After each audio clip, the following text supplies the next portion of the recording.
Happy Thursday morning to everybody. Welcome to the next game in the 1987 American League replay. Today's game takes us to Texas for the Kansas City Royals to face off against the Texas Rangers.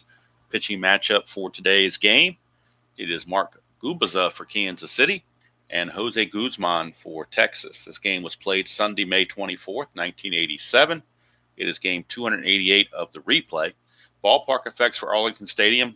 11s are the magic number. 1 to 11 for singles left and right. 1 to 11 home runs left and right. So pretty standard there. Kansas City comes into the game with a record of 21-18. Texas, the reversal of that record, 18-21. But that's how close and bunched up this American League West is. So Jose Guzman will take the mound, and he's looking for much better results than he has had previously, as he has not done so well. Hello, Mr. Jeff. Good to see you. On the replay, in real world, first of all, Jose Guzman, 14-14 with a 467 earned run average. However, in the replay, he is 0-3 with a 9.37 earned run average. 40 innings pitched, 59 hits, 20 walks, and 31 strikeouts. So he definitely could use a good outing. And in case anyone thinks I came unprepared, I, of course, have the tools of the trade that you have to have for Strat in the morning. Good old coffee. In fact, Amazon just delivered another canister of this coffee to me yesterday. Can't find it in the stores. Walmart, Food Lion, all the, big grocery chain whatevers. They have the other McCafe blends, but it's hard to find the breakfast blend for whatever reason. You can find plenty of the more robust blends, but I like the like I said before, I like a little coffee in my cream and sugar. So hard to find the breakfast blend, but I ended up going to Amazon, and of course now I got another canister, so that's going to hold me for quite some time. All right, so Willie Wilson will lead off for Kansas City. He's hitting .310 on the replay, 2 homers, 8 driven in. He hit .279 world, and we're underway from Texas. 4-9, switch hitter batting left. That's going to be a leadoff walk, and that's one of the things that's gotten Guzman in trouble in the replay. That is walk number 21 in just 40 innings. So if you're walking one every 2 innings, that's not good. And Willie Wilson, of course, will look to get the lead. If we look at the pitcher-catcher hold, it's a +5. Guzman's a +3. Petrali's a +2, so that means Kansas City's going to tee off on trying to steal bases. A 3 through 6, 3, 4, 5, or 6, and Willie Wilson will lead. He does not, but it doesn't mean he can't go. He still might go, because the secondary lead is a 15, but it's a -4 for being held, makes him an 11. But then you got that +5, makes him a 16. So he's still going to go, even without the good lead. He's going to go. It's a 1-16. Petrali's throwing error is a T3 on his, if there's a throwing error possibility, and it's a stolen base for Willie Wilson. So he is undeterred by not getting the good lead. He will steal second base. He is in scoring position for Kevin Seitzer, third baseman. Seitzer hitting .266 on the replay, 7 homers, 25 driven in. He hit .323 real world. Oh, and Jeff, since you're here, it was on late last night when I was doing my other game, my Demolition League game, so you probably didn't see this. I had a slight rant about the way game companies do things. And I emphasize this, I have never written on a Stratomatic card before, but I did it last night. In the moment, I did it last night just out of frustration. With this card right here. I took my correction tape and taped over Enrique Hernandez, because that's not what they call him. They call him Kike Hernandez. So I had to write in Kike, and I put the what do you call it? The emphasis, or whatever, not exclamation point, but you know what I'm drawing a blank on what the word is now. But this right here makes it Kike and not a derogatory term for Jewish people. So game companies refuse to do it. They keep putting him out as Enrique Hernandez. When I was playing Strat 5 years ago, I saw Enrique Hernandez, and I'm like, who the hell is that? And I had to realize it was Kike Hernandez, and they just were too wimpy to put the name on there, to put the accent mark. That's the word I was trying to think of. You mean to tell me we're in the year 2025 and companies can't figure out how to put an accent mark on a card? Really? Is that where we're at right now? So that's what I was talking about. So, yeah, so if you saw it last night, then you saw that I praised Play.com because they actually used the name Kike and not Enrique. It would be like, instead of having a Babe Ruth card, let's have a George Ruth. We'll call him George Ruth instead. We won't call him Babe because Babe might offend a woman because she's been called Babe so many times it could be seen as sexist. So we won't call him Babe Ruth. We'll call him Herman Ruth. And that'll make everybody feel better, right? So anyway, it was not my intention to go on any kind of rant right now. Hopefully the rant is over with. Hopefully the point has been made. Or at least my feelings about the point have been made. You may disagree with my feelings, but at least you know where I stand. All right. So here's Kevin Seitzer. 311, and that's a ballpark single check. Everything's an 11 on the ballpark effects. That's a 12, though. So he's going to end up lining it to short for one away. One down, and that's going to send up Danny Tartable. Tartable, right fielder, hitting 324 on the season on the replay. 11 homers, 35 driven in. He hit 309 real world. Nothing on the habit. That's a 4-5, and that's going to be a ground ball second base C. That'll get the runner to third, but now there are 2 outs. So it'll take a 2-out base hit or some sort of a pass ball or error or something to get the run home. Hello, Scooney. You like the rants. I don't know. A lot of people don't like them, but I can't. Like I said in the thing last night, there was an old country song from the 90s, I think, by Joe. I think it was Joe D. Messina. I could be wrong on the artist, but the song was called "My Give a Damn's Busted." And now that I've hit 60 years old and I'm retired, my give a damn is definitely busted. So I really don't give a shit if I offend anybody, to be quite frank with you. It's not my point to come in here and intentionally try to offend people, but the filter's off. I have no filter anymore. I don't care if I offend you, don't watch. I'll just leave it at that. All right. It's America. You can do what you want. Jimmy Kimmel's back, so you can do what you want, and let the consumer figure out. Don't let anybody tell you one thing or the other. Let the consumer figure out. All right, here's George Orta. Orta on the replay is only hitting .048. He's had 21 at bats. Very strange to put him in the cleanup position. He hit 180 real world. 5-9, and that's a 1-9 double. 10-20 is a single. It's a single 2 stars. And it's a 1-0 lead for Texas. That'll bring up for Kansas City, rather. That'll bring up Steve Bye-Bye Balboni. Balboni on the replay is only hitting 136. 6 homers, 12 driven in. Hit 207 real world. 5-9, and that's an in-home run chance, 1-3. That's a 9. That'll be a double. Don't know if Orta can score or not. The double is assumed to go to center. McDowell is a -1 arm. Orta runs an 11. Not being held makes him a 12. 2 outs makes him a 14. -1 is a 13. Well, that's a 65% chance, so they're going to send him home to throw from center field. And he's in there. So the RBI double from Balboni will score Orta, and it's now 2-0 Kansas City. Balboni only runs at a 10, so I am not allowing him to take the extra base because that's not realistic. He would not do that in real world.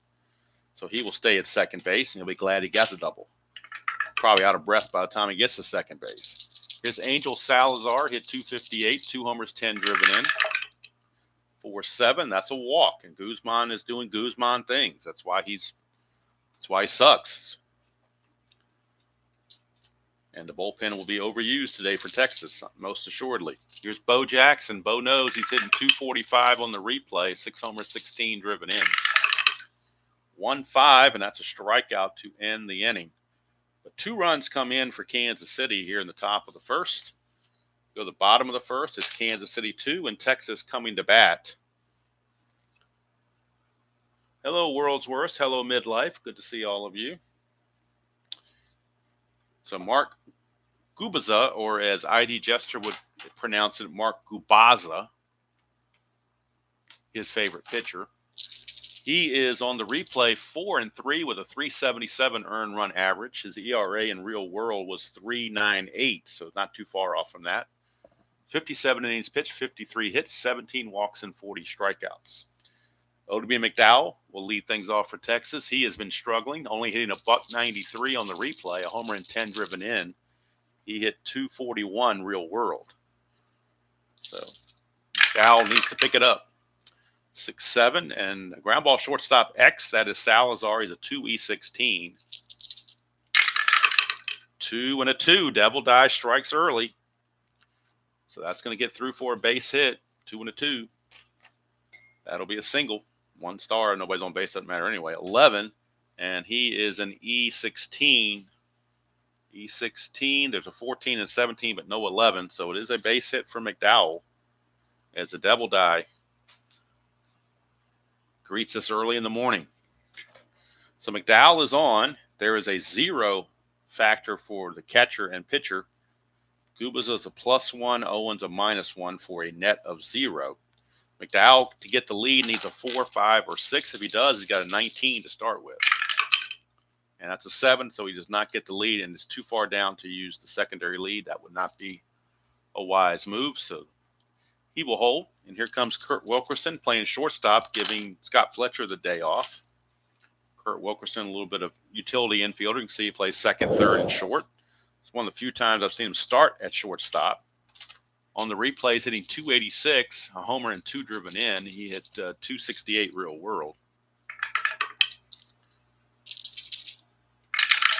So Gubicza, 6'4", switch hitting Wilkerson is a catcher X.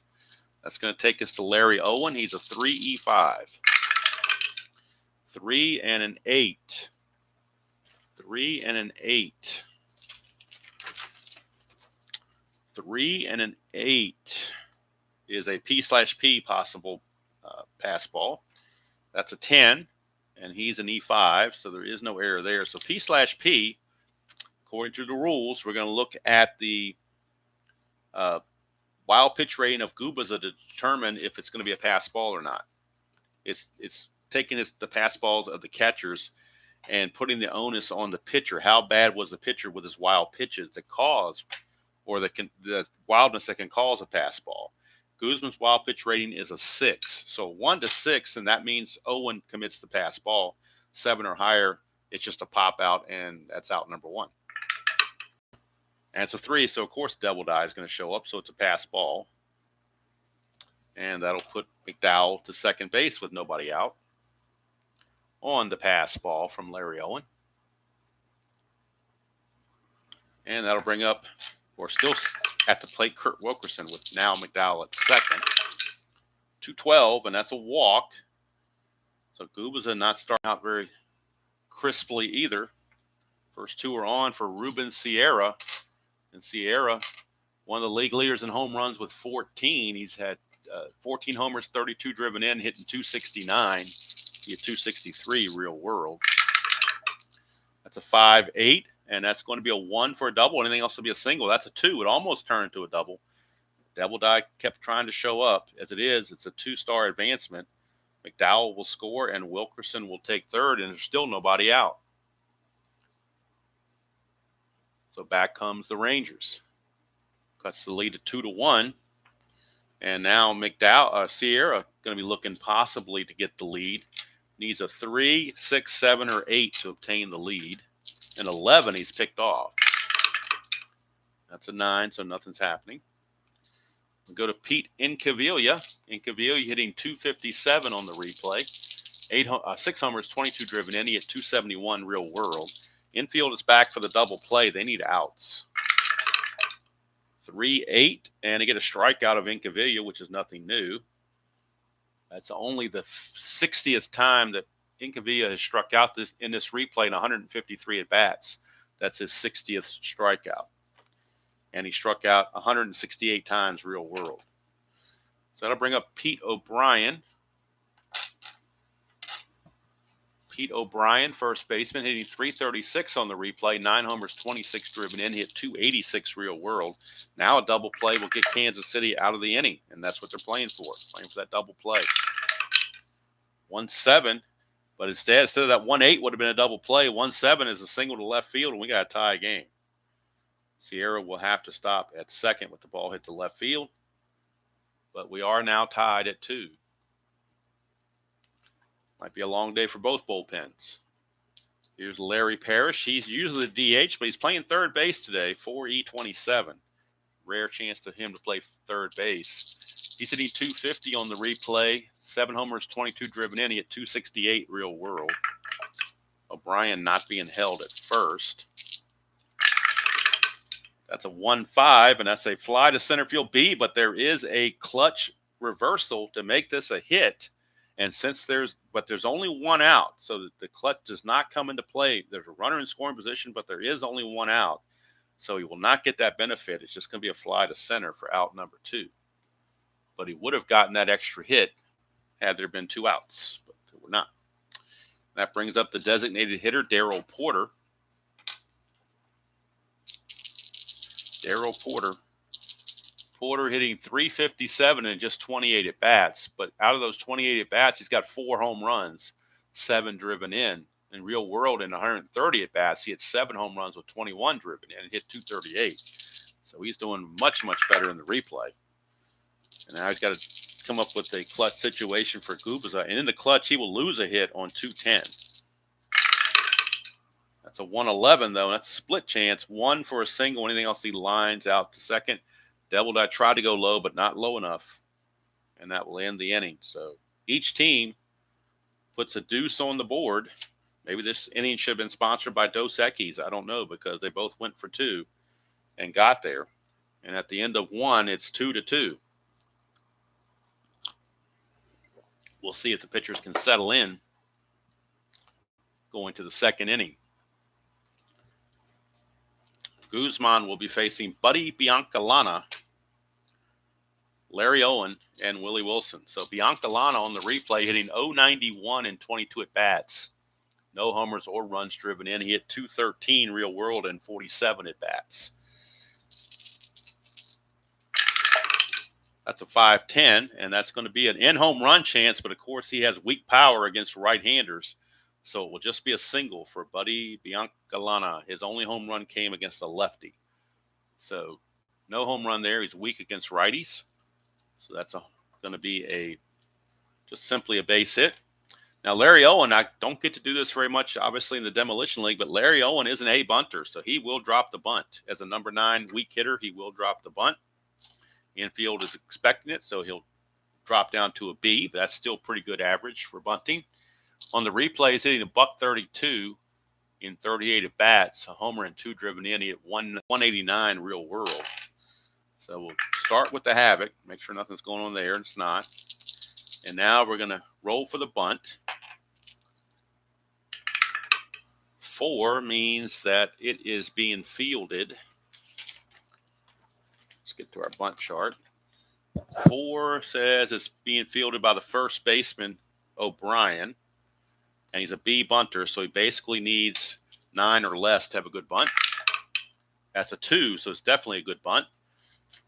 So sacrifice hit.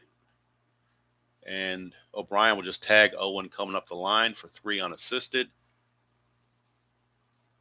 And Biancalana will get to second base. So at least a productive out for Larry Owen. I don't like to bunt very much, but that one with the number 9 weak hitter seemed to be almost a no-brainer. So here's Willie Wilson. Singled and scored his first chance. Actually walked and scored his first chance.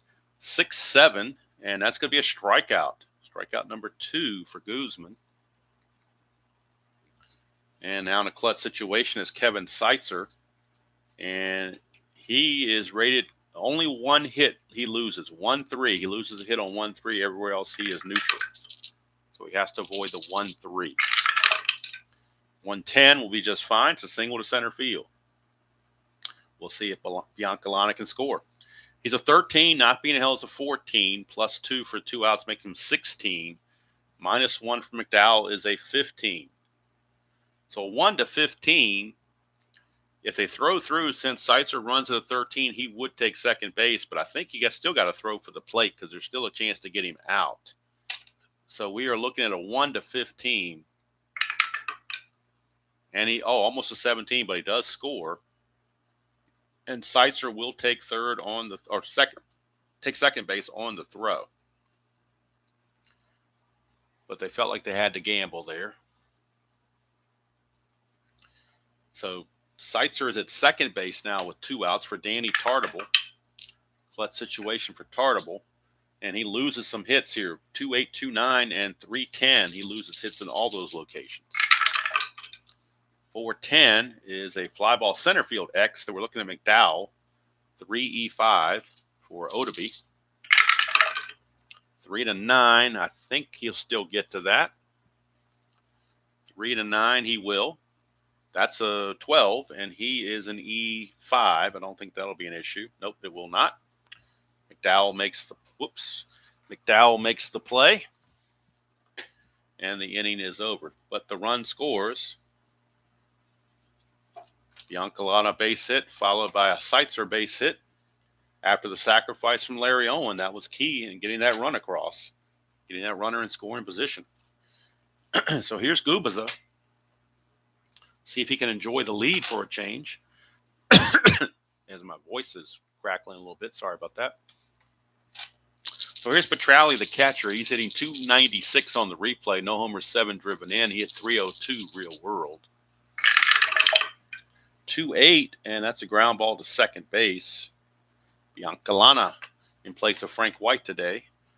Remember, this is a Sunday game, day game, so it's there can be some substitutions to giving guys rest, particularly a catcher, day game after a night game. So that's why there are some less than familiar names in the lineup because of that Sunday day game after a night game.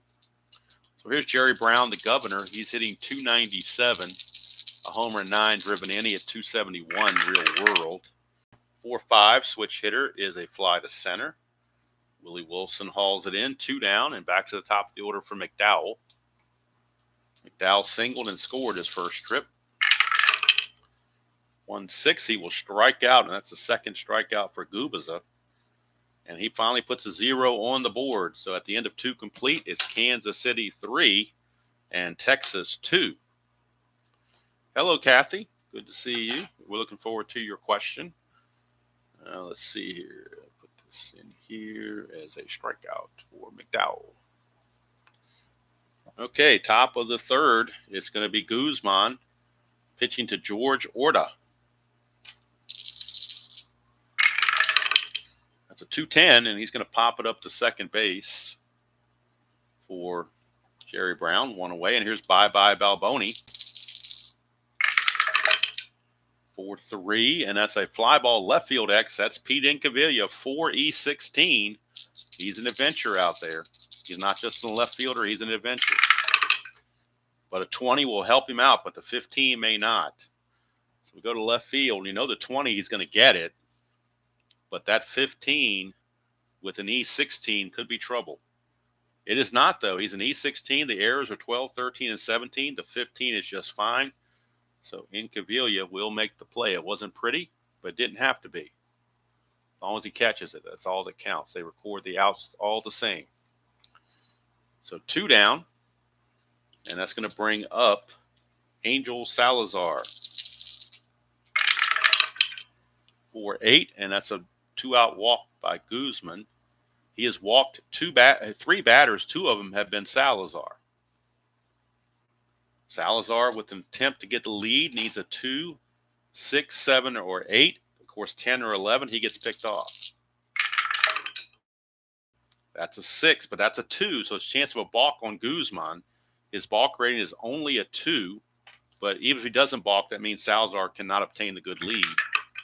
He does not balk, but Salazar will have to hold. He was unable to get the lead. So here's Bo Nose.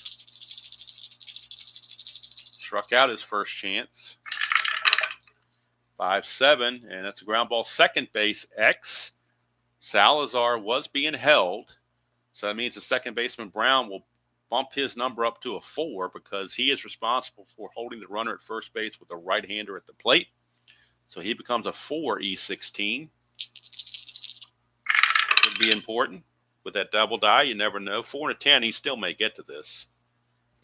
Let's see here. 4 and a 10. No, he does not because of the pound sign.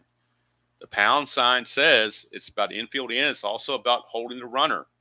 And we know with a right-handed batter, the second baseman is responsible. So that will turn into an SI2.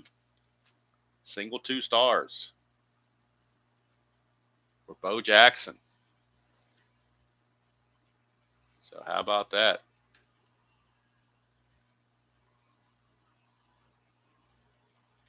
$16 and $12. I don't check for errors on that after it goes to an SI2, but because to me that means the fielder never got to it, so you can't make an error to something you never get to.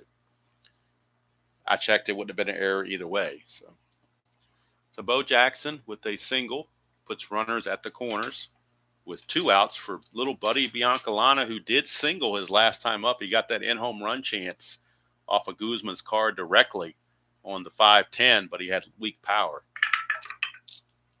That's a 2, so we're looking for balk or pass ball. That's a pass ball chance on Mr. Petrali, and he's an 18. Remember he had 4 pass balls that one day? Well, here you go. Chance for another one, and this would bring home a run. And of course he does. So it's a pass ball on Petrali, and that will bring home a run and move Biancalana to second base. So move Jackson to second base.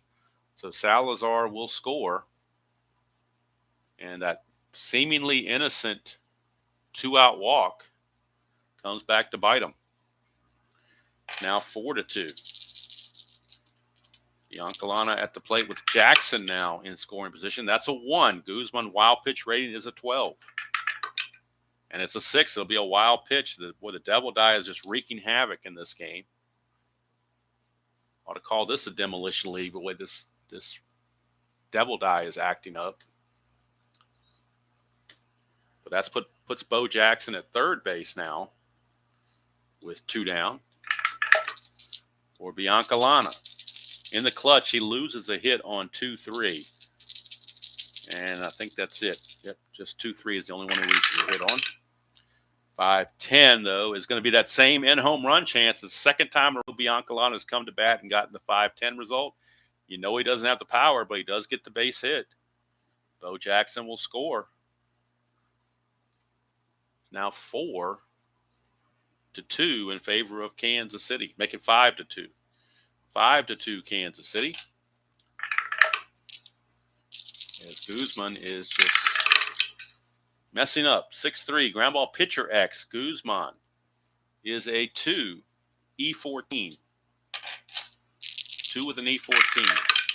2 and an 18, he'll get to it. E14 and a 12.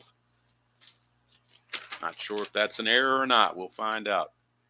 E14 and a 12. Nope, 13 and 14 are errors, but not 12s. So Guzman will make the play, but 2 more runs scored and 5 runs in 3 innings for Guzman. His ERA is in double digits now, or very close to it.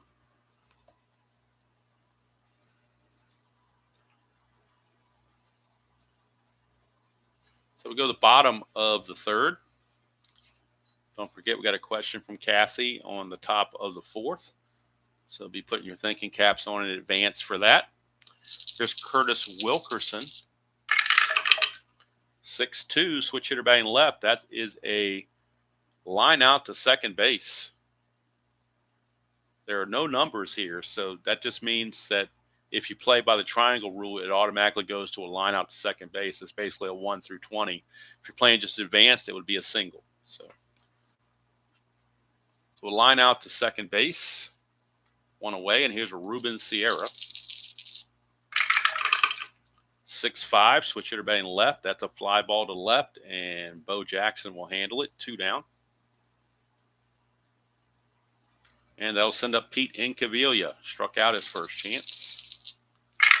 Here's Inky for 9, and he'll draw the base on balls. Second walk for Gubicza. Incaviglia does have to be held. He does have a asterisk there, so he would have to be held. He will not try to steal down 5-2, but he does have to be held.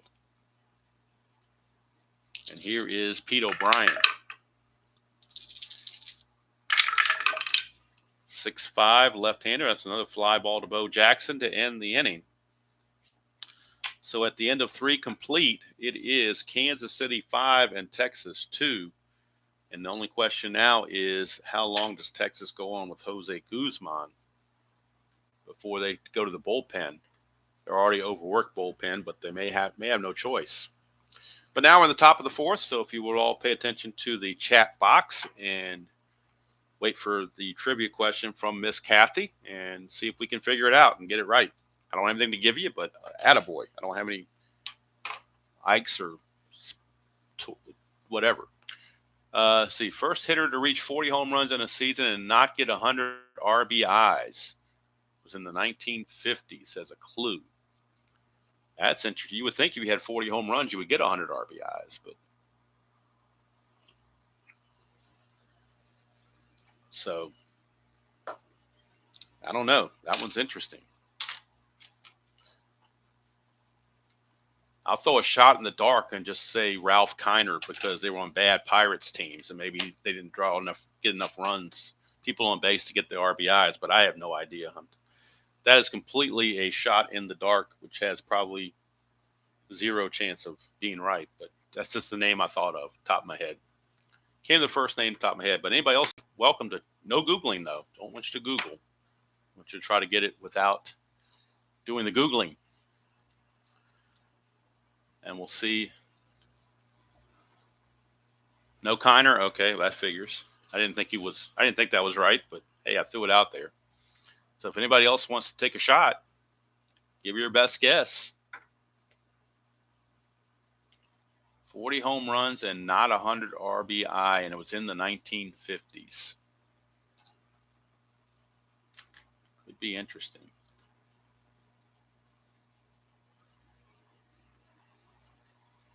Wow, Tim, I didn't realize he had such few runs batted in. Let me pull his card. I got it right here in my strat box. So let me pull out that Cleveland card of Jacoby.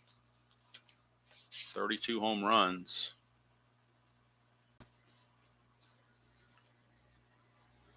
Well, you know what? The reason why they didn't put the RBIs on the cards back then in 1987. It does not list his run batted in, which is weird. You would think it would. But they do not list the run batted in on the cards. It just says home runs.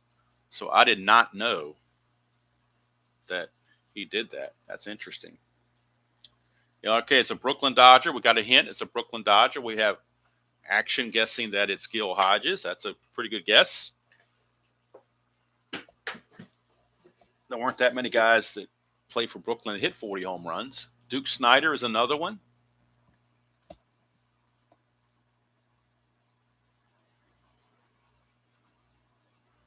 I don't think Jackie Robinson ever hit 40 home runs. In fact, I'm almost positive he did not. He was not really a power hitter. He was more of an high average, and speed guy. Jeff got it with Duke Snider, Duke of Flatbush. The Duke of Flatbush. How about that?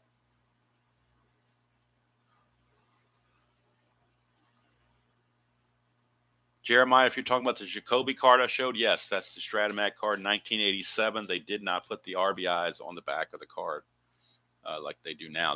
This was the one year they were doing experimental backs for them. But like here's the cards here. You're not going to see there are no runs batted in listed on any of these cards for 1987. They have the backdrop of an infield diamond with the blue shading, but there is no RBI location. There's doubles, triples, home runs, average walks and strikeouts, and a number of at bats, but no runs batted in listed. So thank you, Kathy, for that question. That was definitely a thought-provoking question. And kudos to Jeff. I don't have a Mike Ikes to give you or anything like that, but I'll give you an honorary sip of my coffee. How about that? Does that count for anything? All right. So Guzman back out, and he will start the top of the fourth. He's in trouble. He may not last too much longer. We'll see if he can get out of this. Here's Willie Wilson. 5-6, switch hitter batting left is a fly to right. That's a good start. Get that leadoff batter out. That's the first time he's retired the leadoff man. Well, he did it here in the third, but then all heck broke loose after that. But it's a pretty good idea to get that leadoff man off the bases. Here's Kevin Seitzer. 6-11, and that's a ground ball first base X. Pete O'Brien, 2E12. 2E12. 2-17, he'll get to that. E12, there's no 10 there. There's hardly ever a 10 for hers.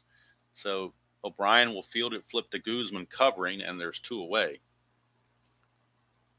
2 up and 2 down. That's how last inning started, and then he started walking guys and got himself in trouble. And doing wild pitches and pass balls. So here's Tartable.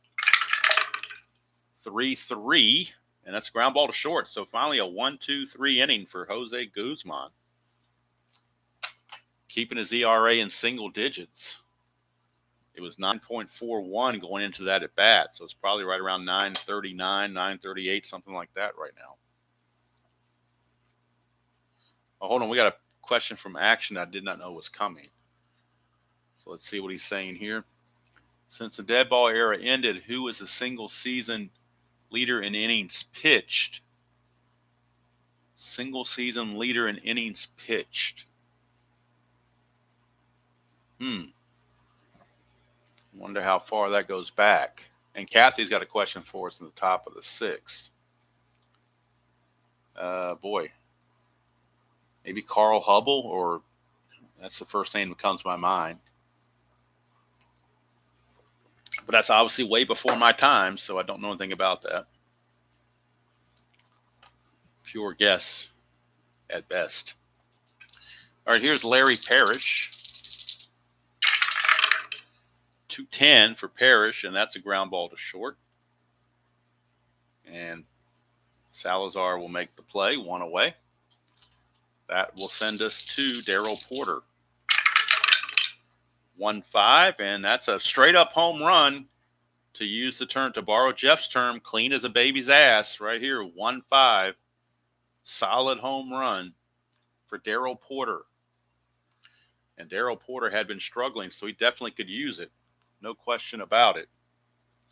He could definitely use it. So let's get the numbers on Mr. Porter.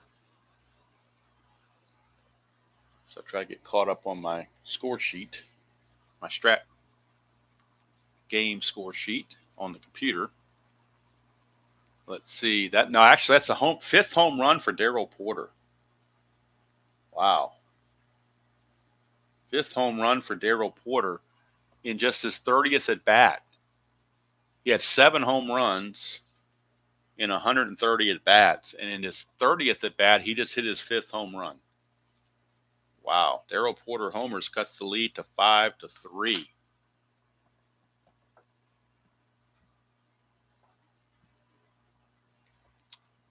So, home run for Porter. All right, so 1972 is what we're looking for, I guess, for innings pitched.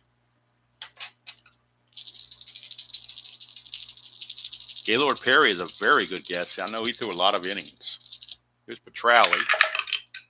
72, you're still in the pitching-rich era. I mean, that hasn't, let's see, 6-8, switch hitter batting left. It's a 1-10 single, and that is a 12, so that will be a liner to second for out number 2 for Petrali.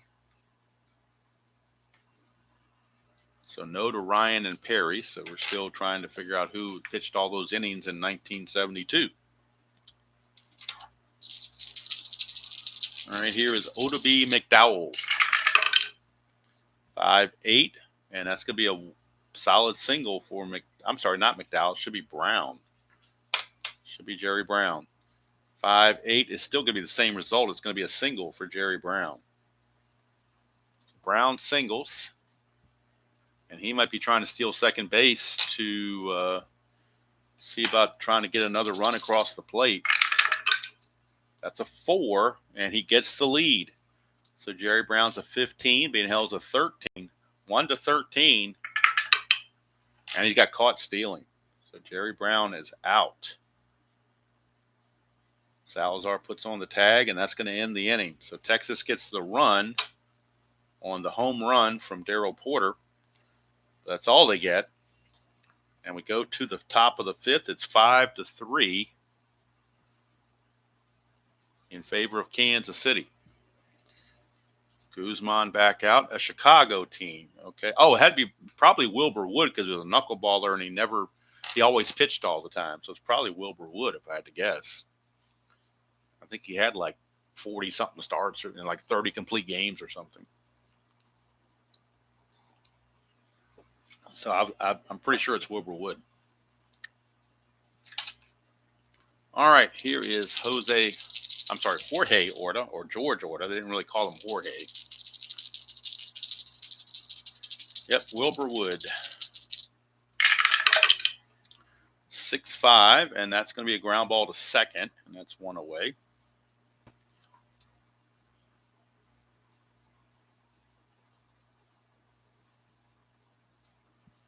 And here's bye-bye Balboni. I still think Steve Carlton holds the record for most innings pitched from 1980 to present. His 300. I think he's the last one that went 300 innings. In fact, I'm 99% sure that's the fact. Here's Balboni, 2-8, and that is a ground ball to short.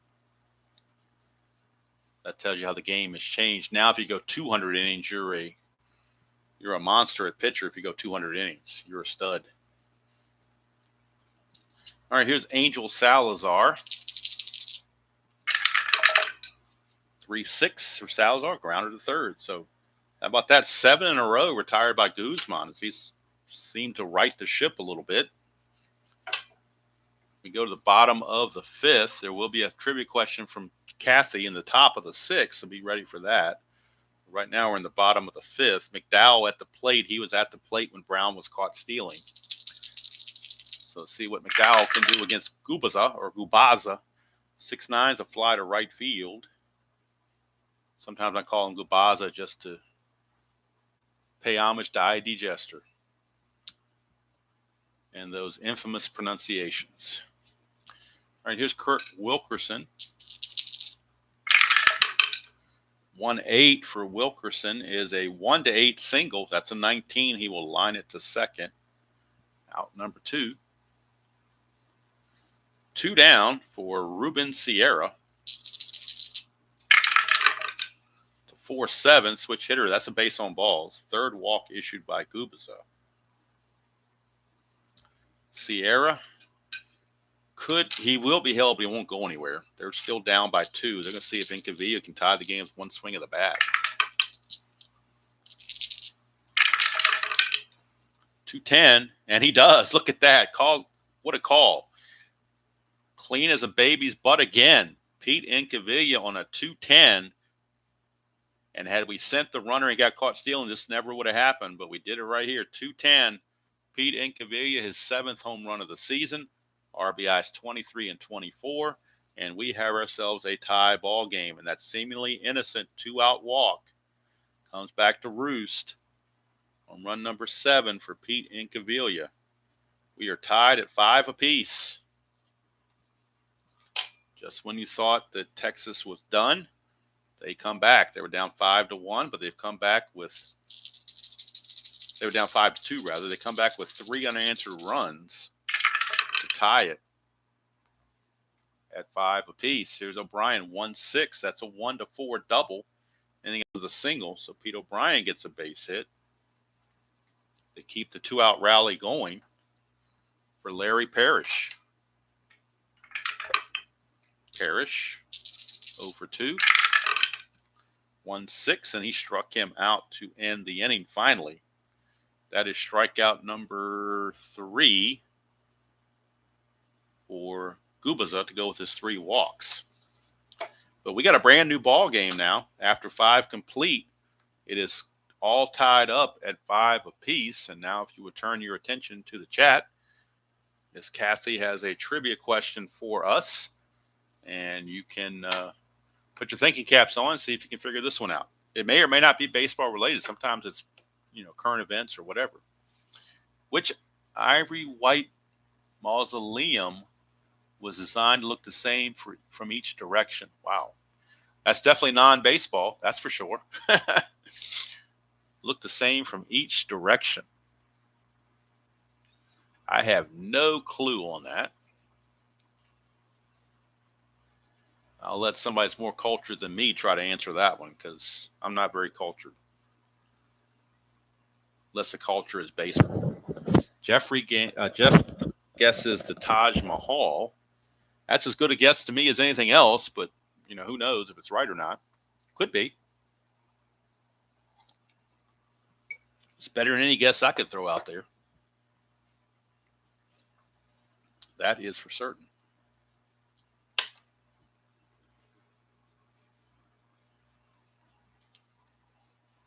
Kathy has not responded with a yay or a nay, so we're not sure if that's correct or if we need to keep guessing. Oh, Jeff got it. There you go. Very good, Jeff. I wish I had a Mike Sykes to give you, but again, I'll give you an honorary sip of my coffee. I know that doesn't tangibly do anything for you, but that's my version of an attaboy. Thank you for that question, Kathy, and for the answer, Jeff. 2 look like you've done this kind of thing before.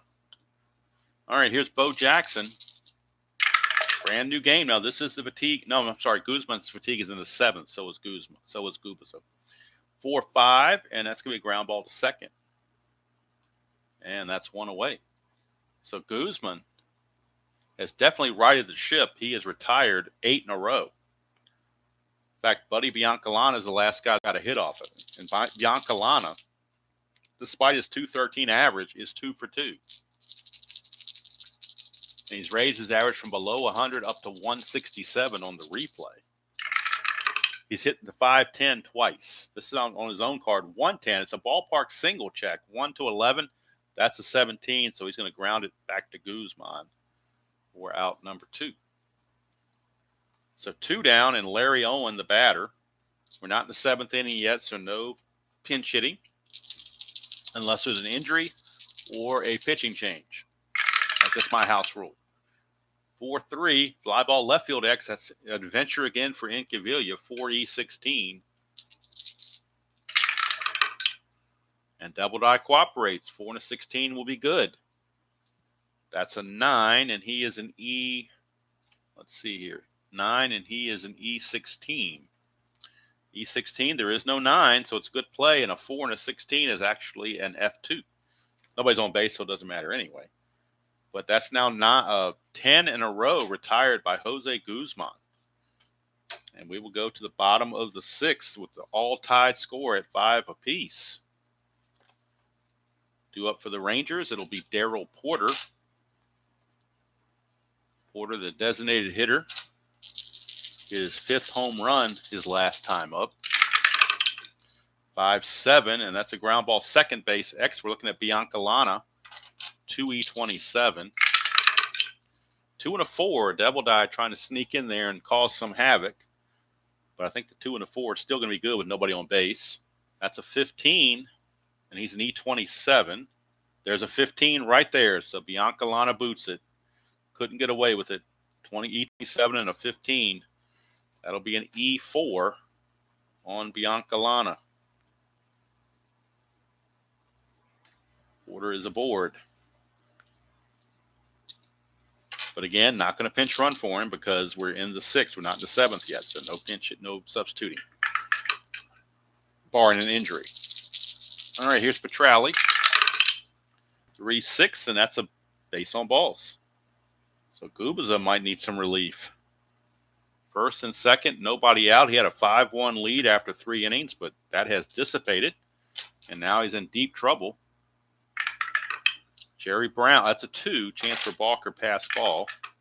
That's a balk chance on Gubicza. His balk rating is only a 2. So there's no balk. Here's Jerry Brown. 6'8", switch hitter, batting left. 6'8", a 1-10 is a single. That's a 16, though, so he will line it to second. 1 away.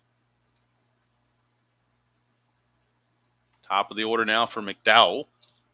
We have a question on the top of the 8th from Kathy. Back to baseball. So get your baseball thinking caps on for that question.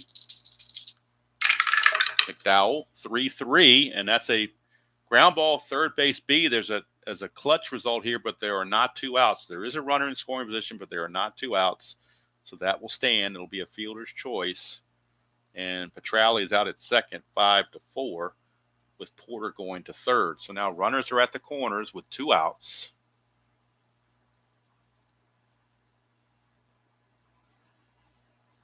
And Kurt Wilkerson, the batter in a clutch situation. Wilkerson in the clutch loses hits on 2-9 and 2-10.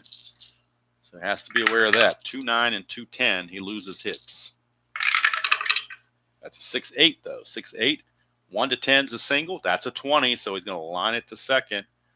And Texas cannot come through and take the lead. So Gubicza escapes. We've completed 6 innings of play in Texas, and nothing's been decided yet. We're still tied at 5 apiece. This is the fatigue inning coming up for both pitchers, Guzman and for Gubicza.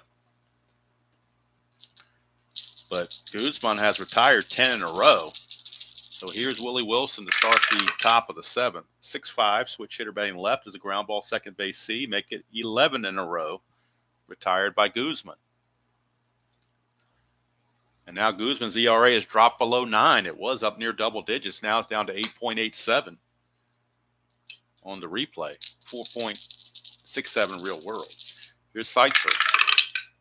3-2, and that's a foul out to the catcher Petrali. 2 down. And that'll bring up Danny Tartable. Tartable is 0 for 3. 5-7, and that's a ground ball, second base X. Again, we're looking at Jerry Brown, the governor, 3E6 or 3E16. 3 and a 12, he'll get to that. E16 and a 9 shouldn't be a problem, you would think, and it is not. So Jerry Brown makes the play, and boy, look at that. That's 13 in a row. Retired by Guzman. He will keep full endurance into the 8th inning. He is solidly getting it done. 7th inning stretch, but we're going to keep rolling right along. Ruben Sierra steps up for the Rangers. 3-7, and that's a 1-2 triple. Anything else, he's single. So leadoff single for Sierra, and that's the first ding on the point of weakness for Gubicza. And Sierra looking to possibly take a lead. Needs a 3, 6, 7, or 8. He would get the good lead. 11, he's picked off. That's a 7, so he will get the good lead. It's a 15, being held as a 13, 0 from Gubicza. 1-13, he steals it. And he does. Stolen base, Ruben Sierra. So Sierra gets himself into scoring position with nobody out. For Pete Incaviglia, who hit that big 2-run homer his last time up to tie the game. It's been feast or famine. He's walked, struck out, and homered. Not much in between. 2-6, and he's going to strike out again this time. Strikeout number 4 for Guzman. For Gubicza, rather. And 2 of the 4 have been Incaviglia. So 1 away. Runner still at second base for Pete O'Brien. 2-3 for O'Brien. That's a ballpark single check. 1 to an 11. That's a 7. It's only a 1-star single, so stopping at third base is Sierra. But now runners are on the corners with only 1 out.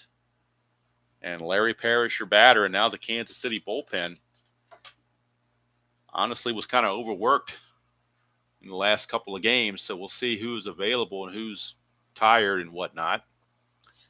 It's telling me that Gumpert is available. I remember not using him, but he's terrible. And he's been way overworked. Jerry Don Gleaton is available and not overworked. Quisenberry, definitely overworked. Steve Farr, not too bad as far as being overworked. So left-hander Jerry Don Gleaton is loosening in the Kansas City bullpen. Jerry Don Gleaton. Jerry Don Gleaton in real world was 4-4 with a 4.26 earned run average. So he is losing probably to pitch to Darrell Porter. But they're going to let Gubicza take a shot at Larry Parrish. Runners at the corners, 1 out. Infield looking for that elusive double play. 6-9, and that's going to be a ground ball second base C. That'll get the run home with that C. And that will give Texas the lead. Could question why the infield wasn't in, but if the infield's in and you hit a plus sign and it turns into a 2-run single, you say, why do you play the infield in? So the double, it was all set up for the double play. It just didn't happen. So Darrell Porter is your batter, but Gubicza will not face Darrell Porter. There will be a pitching change here in the bottom of the 7th as Jerry Don Gleaton will come on. A left-hander. He's a -4 hold, makes him a -5. And so Gubicza will go 6 2/3 innings. And he will give up a total of 6 runs, all earned, but he is still responsible for O'Brien, so we can't quite put that in just yet. He's given up 9 hits. He walked 3 and struck out 4. So it should be a 6 here, but it could be a 7 here. You never know. So we'll bring in Jerry Don Gleaton and see what he did on the replay, as we do have the pitching change. So Jerry Don Gleaton. On the replay, he is 0-1 with no saves and an ERA of 6. He's gone 6 innings, given up 9 hits, 4 walks, and 5 strikeouts. So that is all for Gubicza. But Darrell Porter, as the DH, will be pulled against a lefty because he only faced lefties 6% of the time. So they will pull him and go to a right-handed hitter to be their new DH. And let's see who that might be. They will go to Bob Brower, a right-hander. Bob Brower will do the pinch hitting here in the 7th inning, and he'll stay in the game to be DH going forward. So Bob Brower coming on for Texas, picking up a bat and stepping out of the dugout for a pinch hitting appearance. And on the replay, Brower is hitting .291, 2 homers, 15 driven in. Real world, he hit .261 with 14 home runs in 303 at-bats. So Gleaton will be facing the right-hander Brower with O'Brien at second base and 2 outs, so it is a clutch situation. In the clutch, Brower will gain a hit on 110.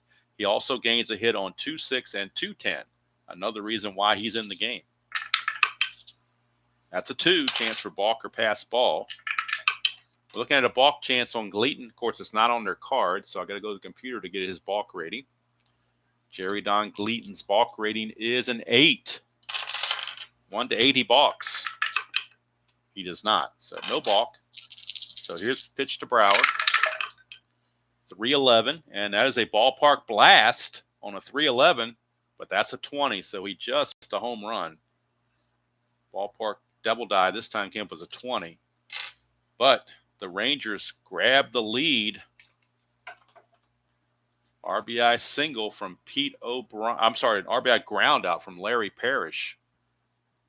Takes care of that, and we can close the book on Gubicza now with the 6 runs.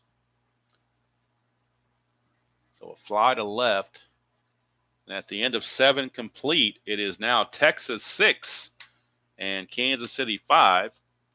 And pay attention now, if you would, for the chat, as Kathy has a question to start out before we go to the top of the 8th. Put your thinking caps on. A Cleveland pitcher hit 37 career home runs, missing the record by 1 because Wes Ferrell hit 38 in 1941. Wow, I have no idea. Are we talking? I'm assuming. Are we? It's got to be talking about. Are you talking about he hit 38 home runs in 1 year? Wow, for a pitcher. Wow, that's an interesting stat right there. Cleveland pitcher. I have no idea.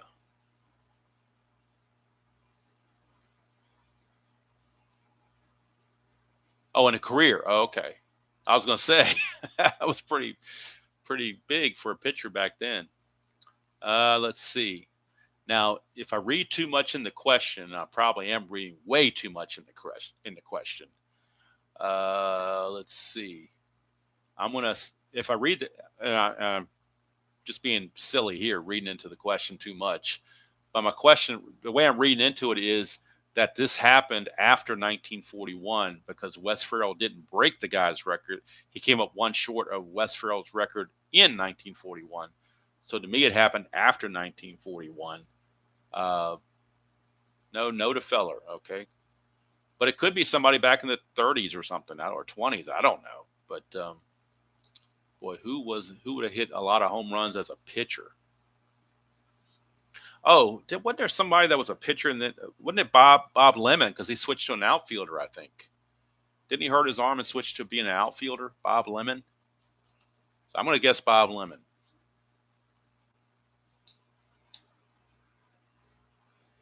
If he's the guy I'm thinking of. I thought one of the guys on the 1954 Indians pitching staff hurt his arm and went to a thing. Okay, I got it.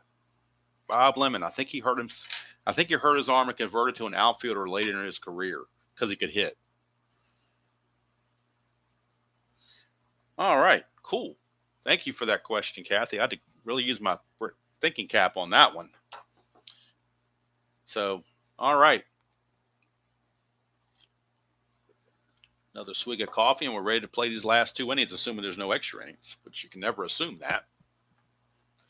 So thank you for all those trivia questions, Kathy. At least this one wasn't the Taj Mahal, so I stood a chance.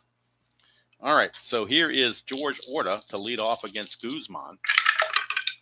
6'10", and that's a catcher X. We're going to Petrali. He's a 4E1. 4 and an 8, but nobody's on base, so there can't be any pass balls or anything like that. So 4 and an 8 is a PP, which is pop up.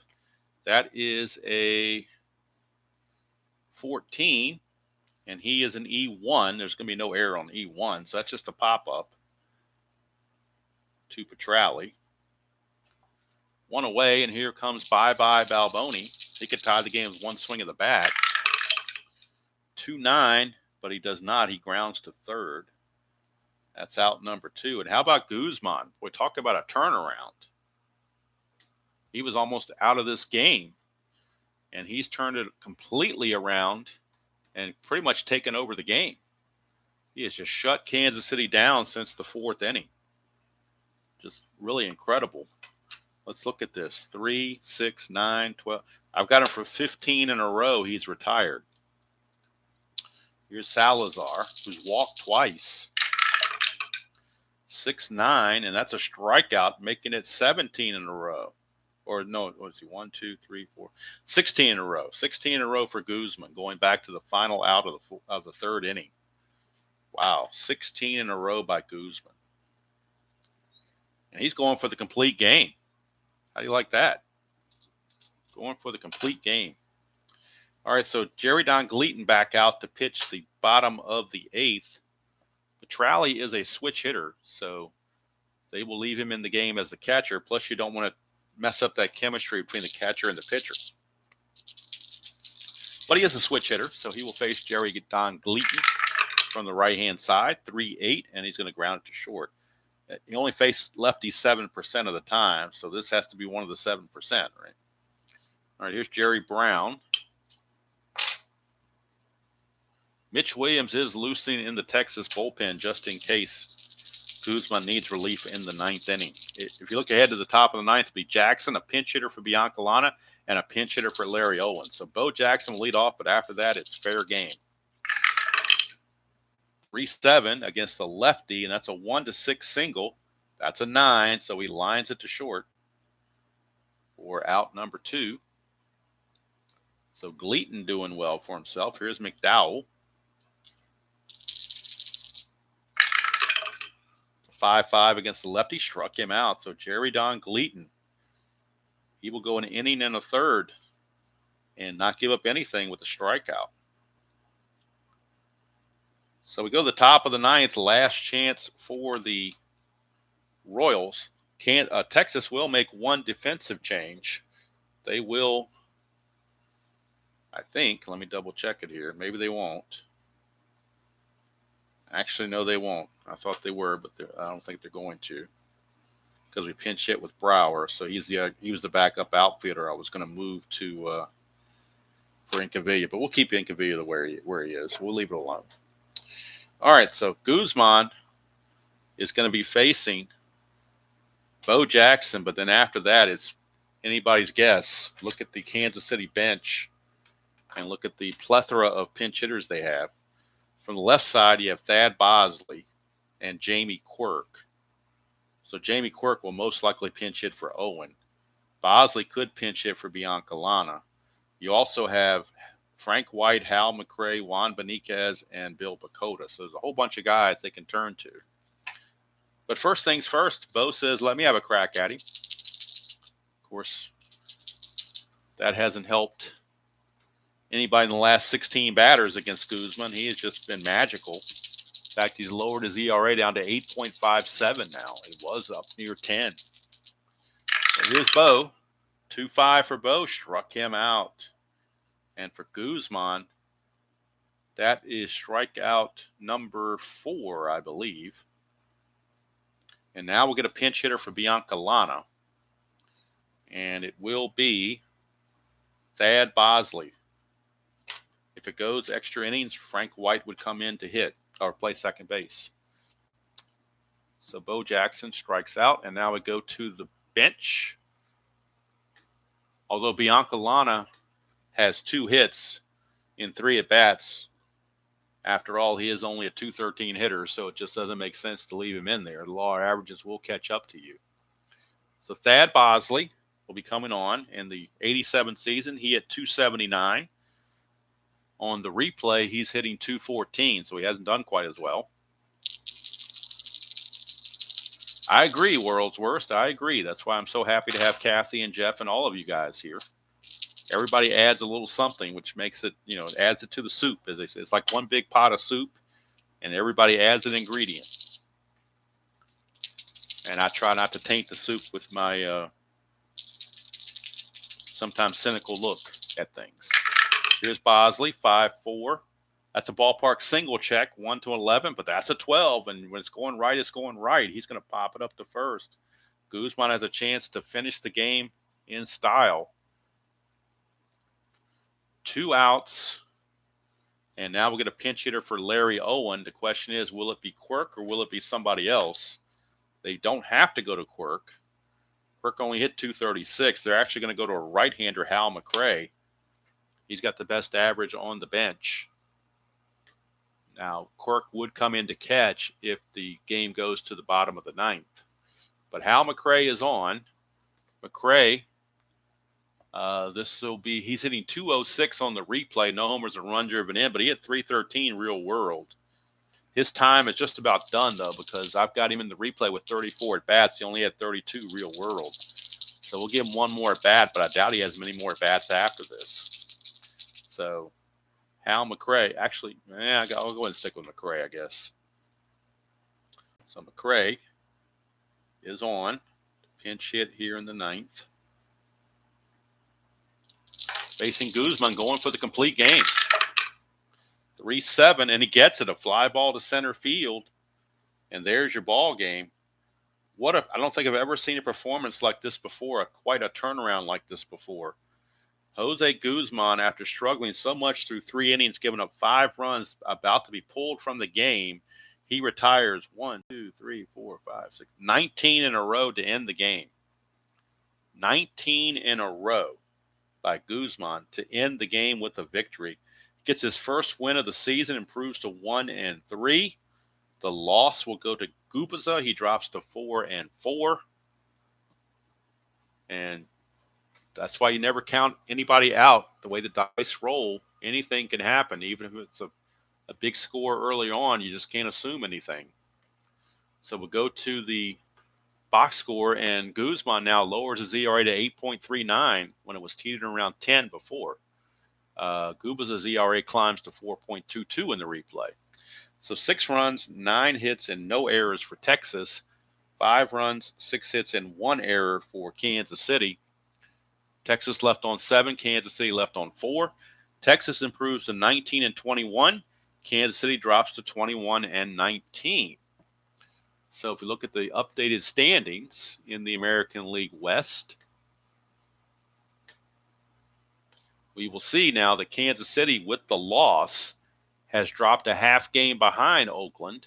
They're now 21-19. Oakland is 22-19, but Oakland has a game to play later today. Texas now only 2.5 out of the lead at 19, and they're below 500 at 19-21, but they're only 2.5 games back from the lead. So that's why the American League West is wild and wacky. It's going to go all the way down to the end. Looking at the next game for tomorrow, it'll be a West Coast game because that's all that's left on the schedule. Baltimore is at Oakland. That's a possibility. Toronto is at Seattle. That's the most probable because we got Dave Stieb against Mark Langston. So that'll be the game tomorrow morning. Toronto at Seattle. Great pitching matchup. Dave Stieb against Mark Langston of Seattle. So we'll be at the Kingdome tomorrow morning, 9 o'clock for that game. The other 2 games I will play offline, and then we'll be ready on Monday morning to pick this back up with the May 25th games. And that's a Monday in 1987, so all new opponents will be picked. They'll change around on the schedule, and everybody will move all over the place. Actually, Baltimore stays in Oakland for one more day, but then Cleveland goes to Boston, Kansas City goes to Chicago. The Yankees are still in California. Texas goes to Detroit, and Toronto is still in Seattle. So some teams still keep that schedule going, but some of the teams have changed hands. So looking at this early on a Monday, just looking ahead on a Monday, we're looking at Cleveland and Boston from Fenway Park is the furthest, most eastern game on the schedule. Tom Candiotti and Bruce Hurst. That'll be the Monday game. But tomorrow is Toronto at Seattle. Dave Stieb against Mark Langston. Tonight is the Demolition League, where it will be the next scheduled game in the Demolition League. And I believe,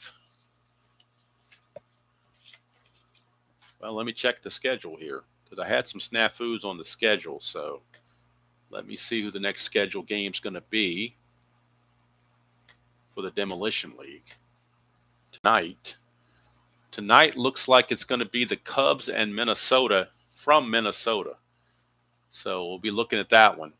Cubs and Minnesota at Minnesota. That will be tonight around 9 o'clock. Demolition League. And then tomorrow morning at 9 a.m., roughly, will be Toronto and Seattle from the Kingdome.